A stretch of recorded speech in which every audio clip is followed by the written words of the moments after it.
Rosh Chodesh Iyar, the month of Iyar, is a special month. The word Iyar is an acronym for Ani Hashem Reifecha, I am God, your healer. It is a month of healing. This verse of Ani Hashem Reifecha is from the book of Exodus. In the portion of Bishalach, over there it says, all of the plagues and all of the sicknesses that I will place upon Egypt, I will not place upon you.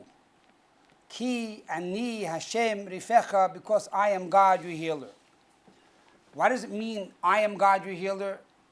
When a doctor heals, it means you were sick to begin with. And then, very often, after the doctor heals, there are scars. There's a remnant of that sickness. However, when God heals, Ani Hashem Reifecha, I am God, your healer, to begin with, you don't get sick.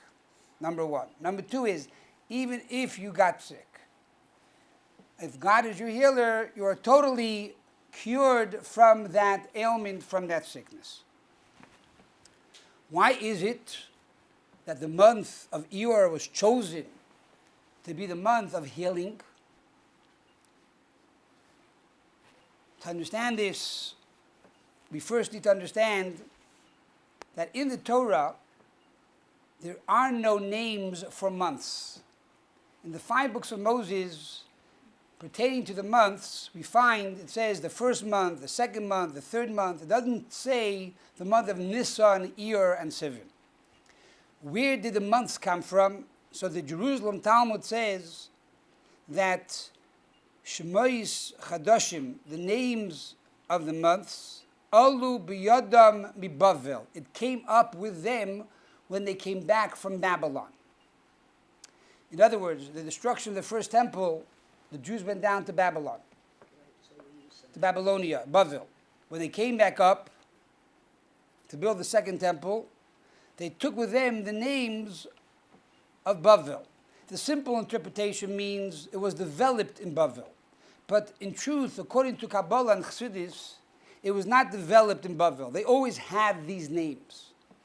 When they came up from Bavel, they began to use these names. But the names were always there as a secondary name. In the Torah, however, you don't find the names for the months. In the 5 books of Moses, it says the first month, the second month. In the Torah, the month of Nissan is the first month. That is the month we left Egypt. The month of Iyar is the second month. And therefore, the fact that it's the second month, it means it's coming from the first month. And because the first month is the month that we left Egypt, the month of Nissan, therefore the second month is the month of healing. Let me explain. What is the first month of the year? The month of Nissan is the month that we left the land of Egypt. It is a month of miracles. The word Nissan, which is the name that we call it today, which implies what the month is, tells us it's a month of miracles, because Nissan is the word nes. Nes means miracle. And it's a double nun, implying miracles of miracles. As we know historically, it's the month God took us out of Egypt. We were slaves, and God passed over the houses, and He split for us the Red Sea, and He made many, many miracles, and we were redeemed from Egypt. So the month of Nissan is truly a miraculous month. It's totally beyond nature. When you have this month as the first month of the year, and now you move on to the second month of the year, you bring the power of the first month together into the second month. And that is the reason why the Shabbos, before each month, we call it Shabbos Mevorchim. It's the Shabbos you bless the new month. Why do we bless the new month the Shabbos before? Why not bless it the day itself, the first day of the month? Because the answer is Shabbos is the interface that takes the energy of the previous month and transports it into the next month. So now in the month of Iyar, we already have this level of miracle that now enters into the second month of the year, the month of Iyar. The month of Iyar, in contrast to the first month of the year, is not a month of miracles, but rather a month of nature. So much so that in the Bible, which means in the book of Malachi, in the book of Kings, it is called the month of Ziv, the month of splendor. And says the Jerusalem Talmud that in the month of Ziv, in this month of splendor, we see God's majesty and splendor in the world by the fact that the trees begin to grow and the fruit and vegetation begin to blossom. In other words, it's the month of spring, the month of nature, that nature really becomes the central focus of our daily life. So, in this month of nature, we now have also the blessings of the month of Nissan beyond nature. Now, what's the problem with nature? Why is that associated with healing? So, there are two answers to this question. And in truth, there are many answers to the question, but to share two. The B'nai Yissaschar says that the reason why the month of Iyar is called the month of healing is because in this month, the manna from heaven began to fall. In other words, the Jews left Egypt on the 15th day of the month of Nissan. They left only with one little sack of dough, matzah, that's it. Why? Because they trusted in God, that God will provide for them their means. So it represents the faith that we had in Almighty God. We left with a little dough. That dough was matzah. For 1 month, we ate and we nourished ourselves from that little piece of dough, from that little piece of matzah. That alone is a miracle. 1 month later, in the month of Iyar, the manna began to fall. Every single day it came down from heaven. Friday, you got a double portion. On Shabbos, it did not fall. Similarly, before Yom Tif, you got a double portion. On Yom Tif, it did not fall. In other words, we see here, within the realm of nature, we see the power of Shabbos. That it did not fall on Shabbos. It means within the world, there is a transition from Friday to Saturday. It's not simply, okay, Jewish people on Shabbos make Kiddush. In reality, there's a change in nature. There's the nature of the 6 days of the week, and there's the nature of Shabbos. For us to acquire this nature of Shabbos, we follow the laws of the Torah. The laws of Torah was not made to be a responsibility of putting tremendous pressure upon us, but rather, on the contrary, this is the path that God says, if you follow these laws, this is the way you will be able to truly experience Shabbos. This is the way you will be able to find me. And this is the blueprint. You have to take these steps to come to the palace. You got to take these steps to experience true tranquility on Shabbos. So in the month of Iyar, we had the manna. The manna was healing. It was a food of perfection. It came down from heaven. There was no defecation. There was no leftovers. But it went into your body, stayed in your body. And this brought tremendous healing. So being that historically we had the manna starting in this month, says the B'nai Yissaschar, therefore it has been dedicated throughout history as a month of healing. But there's another interpretation. That's the approach the Rebbe takes.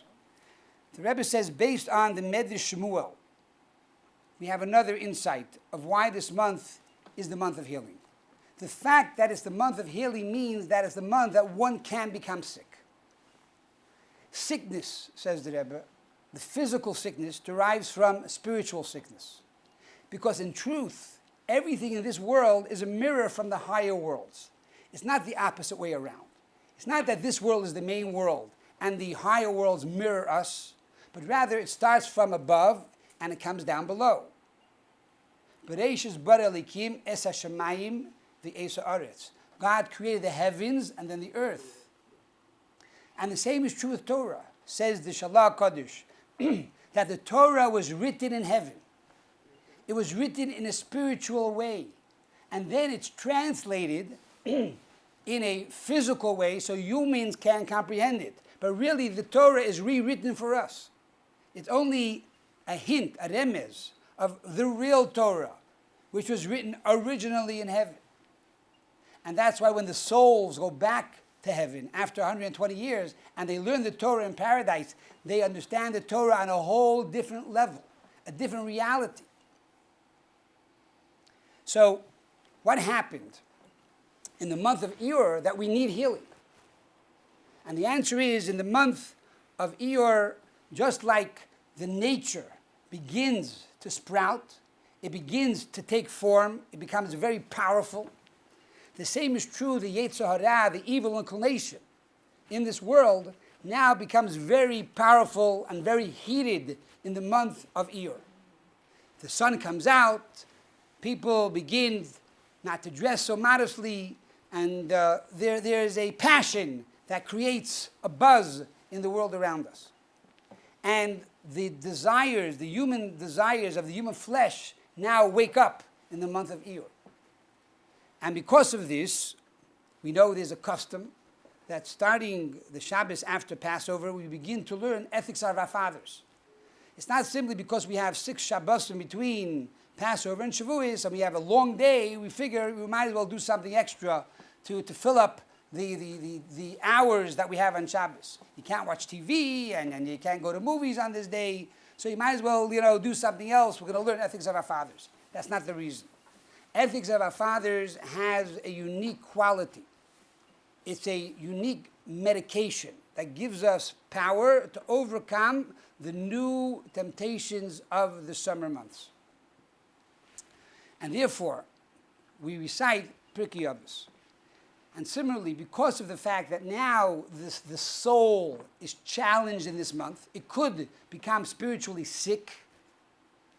So therefore, God now gives us additional strength to be able to overcome these challenges and these temptations. As you know, there's a famous rule in Torah.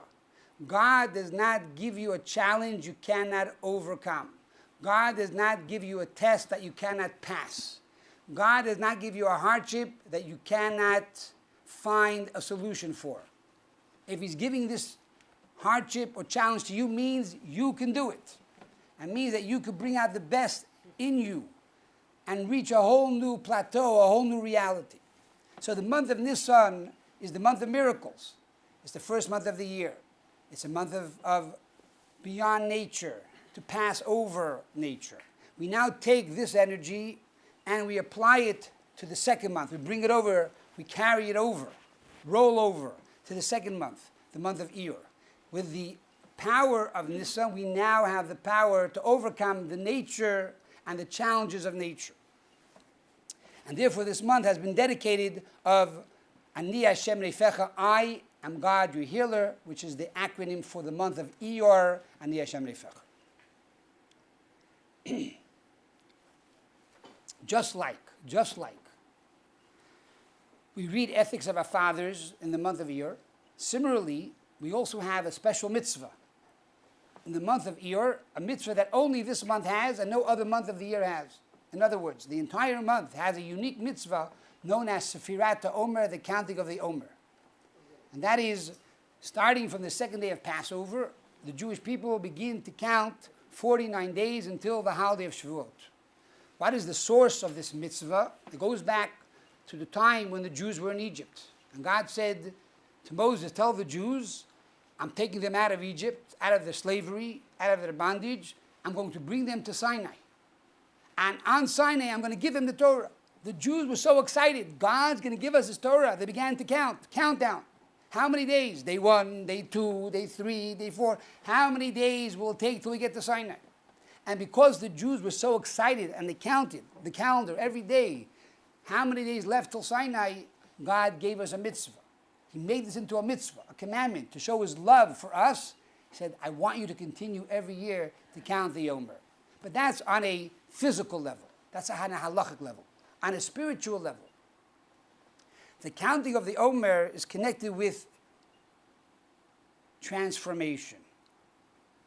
The counting of the Omer is a time that we look into ourselves, we assess where we're holding, and we begin to fix all of these mistakes that we have within our soul, within our psyche, within our emotions, within our attributes. It's a time of reflection and a time of transformation. And it's a gift that God gave us. It's really a gift. That God said within these 49 days, you can change your life. There are people for hundreds of years trying to find the secret of transformation. But God says every year, these 49 days, you count the Omer and you work on yourself, you could totally be a new person. It's a gift that God gives every single one of us. So every day when we count the Omer, it's connected with an attribute. Now it's interesting to note the word Sfirat Omer literally means to count the Omer. But the word Sfira also means from the word sapir, sapphire. It's a time of light. It's a time of light. It's a time when we bring light into our soul, we illuminate our soul, and we have the ability to climb higher on this ladder, 49 levels to reach Sinai, to reach the giving of the Torah. Each day has a midah. Each day has an attribute. It so happens to be that today, which is the first day of Rosh Chodesh Iyar, the month of Ani Hashem Reifecha, what is the new attribute of this month? The new attribute of Iyar, the new attribute of today, Chesed Shebetferes, which means kindness of beauty. Now, every 7 days we change the attribute. So the first 7 days is Chesed, kindness. The second 7 days is Gevura, which is judgment. The third set of 7 days, starting from today, the new month, is Tiferes. What is Tiferes? Tiferes literally means beauty, but Kabbilistically, Tiferes means mercy. And Tiferes is connected with healing. Why? How is Tiferes connected with healing? The Tzemach Tzedek explains that if a person, God forbid, gets sick, it comes from the second attribute of Gevura, of judgment. God says, okay, unfortunately you have to get sick. Now comes the third attribute, the attribute of mercy. That's the attribute of healing. So we see how everything lines up. Already today, which is the first day of the month of Iyar, the month of Ani Hashem Reifecha, I am God your healer, is also in the counting of the Omer, the 15th day of the Omer, which is Chesed Shebetferes, kindness of mercy. And that is to bestow healing upon the individual. Now, every day of the Omer is connected with a letter. And the letter for today is the letter Yud. Now, what's the meaning of the letter Yud?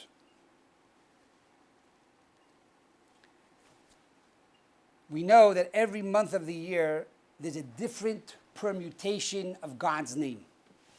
And that is the reason why we have 12 months.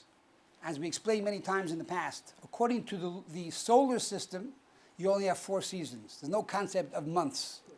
The idea of months is primarily from the lunar system. The moon is reborn every month.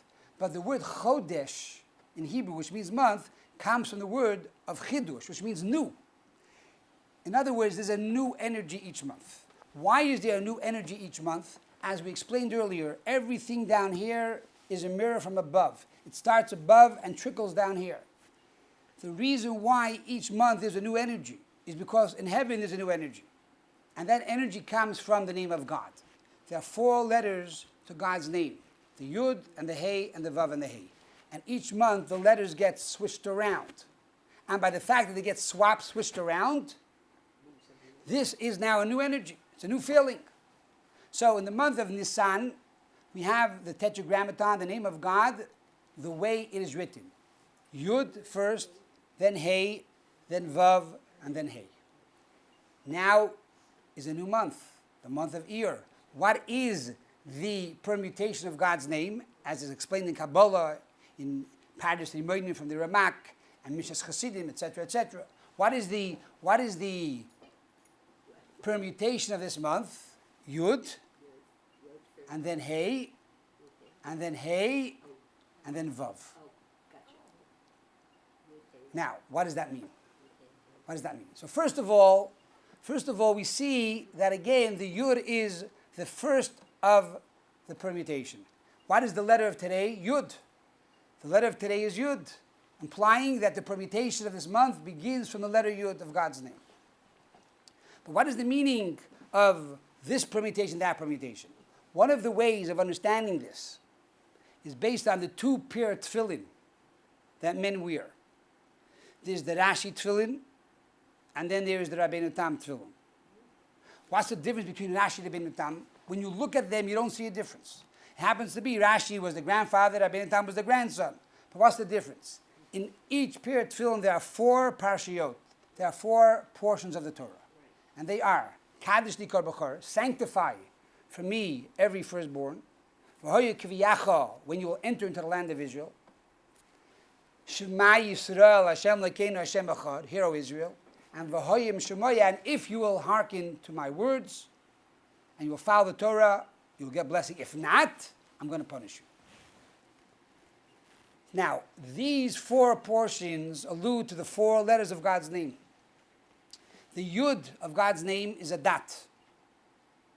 That represents chokhmah, intellect, a concept, which is associated with the first parsha, kadesh, sanctify.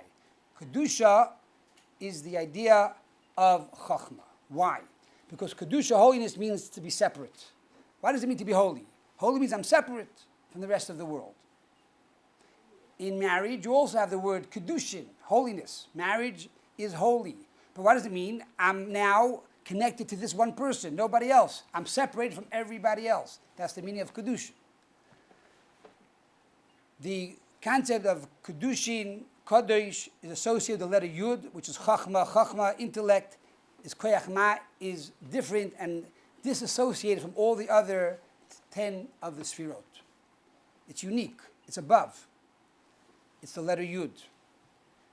Then you have the letter Hey of God's name, representing Bina, understanding.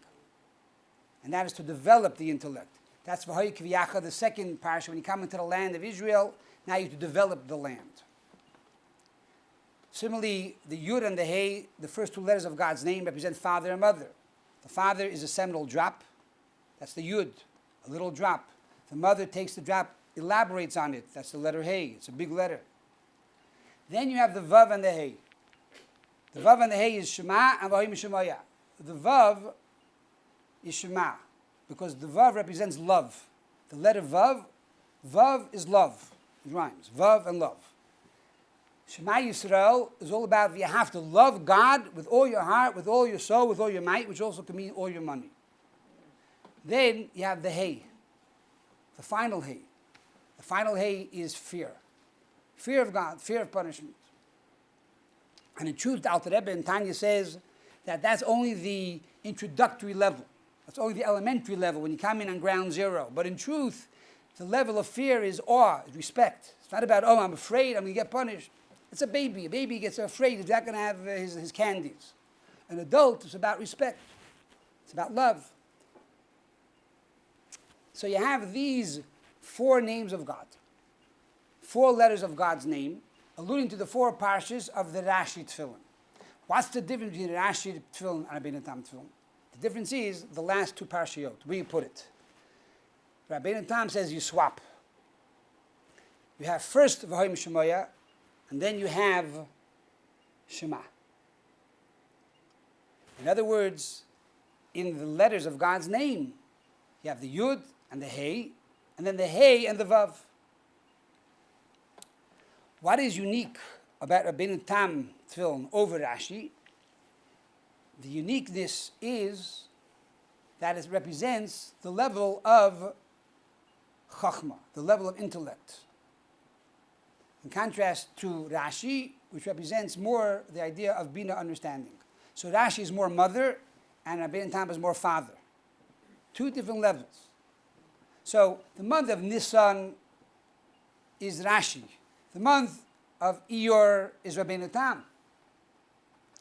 Now, there is a mailah, there's an advantage in Rabbeinu Tam. And that is, even though the Talmud says a person who is careful to put on tefillin, that person, his days will be lengthened. When it comes to Rabbeinu Tam, that power of lengthening your days is even greater. It comes from a higher source. And that's why we know that before the 6-day war, the Lubavitcher Rebbe came out with a campaign that all the soldiers would put on tefillin that will protect them and that will lengthen their days. And the same is true now. Israel today is at war. We need to strengthen the mitzvah of tefillin. And even though women don't put on tefillin physically, they could put on tefillin spiritually. How is that? By inspiring their children, their cousins, their spouses to put on tefillin. And if they want to sponsor a pair of tefillin for a child who cannot afford a pair of tefillin, you become a partner. You are putting tefillin on every day. So, when it comes to Rabbeinu Tam tefillin, there's a greater level of lengthening your days. Why am I underscoring this point? Because this is also connected to the month of Iyar. The Bnei Yisachar says the word Iyar, if you add up the letters of Iyar this month, it equals the same as Erech, which means, number one, cure, but also means Leman Yarich, to increase your days. So the month of Iyar is not only a month of healing, but it's also a month of lengthening your years, lengthening your days. And similarly, the Tzemach says that the words Ki Ani Hashem Reifecha also spell the word Arich, which on one hand means cure, on the other hand it also means to lengthen, means long.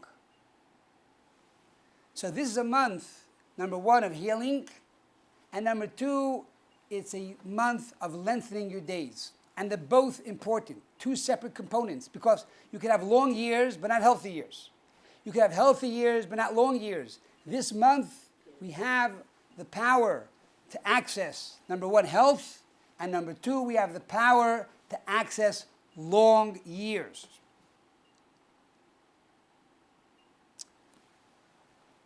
So this is day one of the month of Iyar, the 15th day. We move on to the 16th day, which is Gevura Shabbat, which is the power of mercy.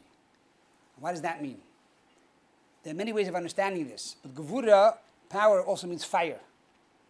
And that is when a person prays for another person who is sick, with fire, with purpose, with depth, with love, with concern. That is the way you bring remedy to another person. Another interpretation of Gevura Shabbat can mean, Gevura means to fight. It means to protect.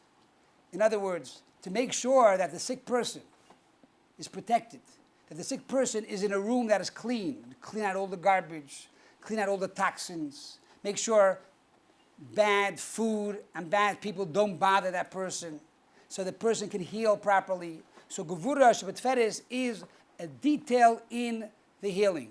Chesed Shabbat is to do kindness, to give medicine to that person. Gevura is to wash the person, to clean the person, and to make sure that the room is in a healthy, kosher environment. And that is also the letter of the second day of Rosh Chodesh Iyar. It's 2 days, is the letter Mem. Mem, a closed Mem, means closure. That you protect the patient from all sides to make sure they have rest and they have the ability to heal. So it's an exciting month. And each one of us has the ability to access this healing and to share this healing with others. And we do this by increasing in prayer, in charity, and literally helping those who need healing. In other words, if you have a friend who has to go to the doctor, give them a ride. Or if you know someone who needs to go to the doctor, tell them, you need to go to the doctor. Come, I'll pick up the phone, we'll make an appointment together. Help your friend. Help your friend. And by the way, the Rebbe writes in Ayom Yom that knowing that you're sick is half the remedy. If you think you're not sick, then you're really sick. So at least if you know you're sick, you have a chance of finding healing. The moment you think you're not sick, you're normal, whoa. You really need a psychiatrist. You really need true healing. So, to wish everybody a month of healing, a month of blessing, long years and healthy years.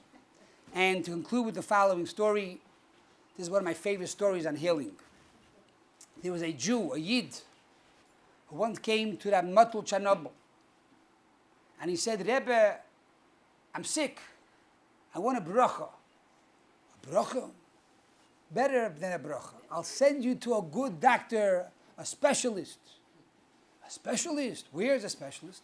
Oh, in Anipoli. There's a big specialist, and you'll go there, you're going to get healed. Now, he was a very poor Jew. He had no money. He had to sell the few things he had, and he travels all the way to Anipoli. He comes to Anipoli. He looks around. And I was in Anipoli. I saw Anipoli. I saw it today. You can imagine 200 years ago how it looked. Chickens running around, goats running around. There's no road over there. Everything is sand and earth and pebbles. He looks around. He says, "Excuse me, I'm looking for the specialist of Anipoli." Specialist in Anipoli. You won't even get a nurse over here. There's no specialist. No. If my Rebbe said to the specialist in Anipoli, he knows what he's talking about. So he goes to another person, and a third person, and a fourth person, and they cannot figure out who is the specialist in Anipoli. He gives up.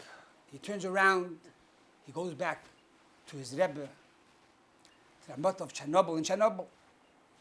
He says, "Rebbe, I trusted in you. You're my Rebbe. Whatever you told me to do, I did. I went to Anipoli, and I looked, and I searched high and low for the specialist. I could not find him."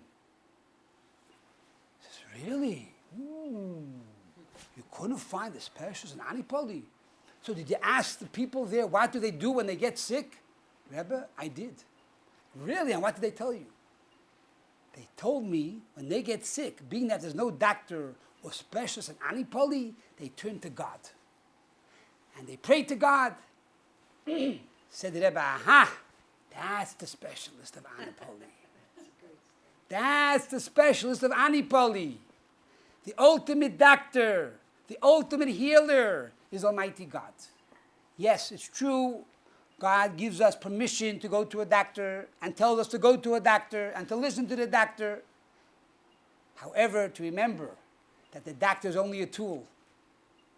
And God is the ultimate doctor.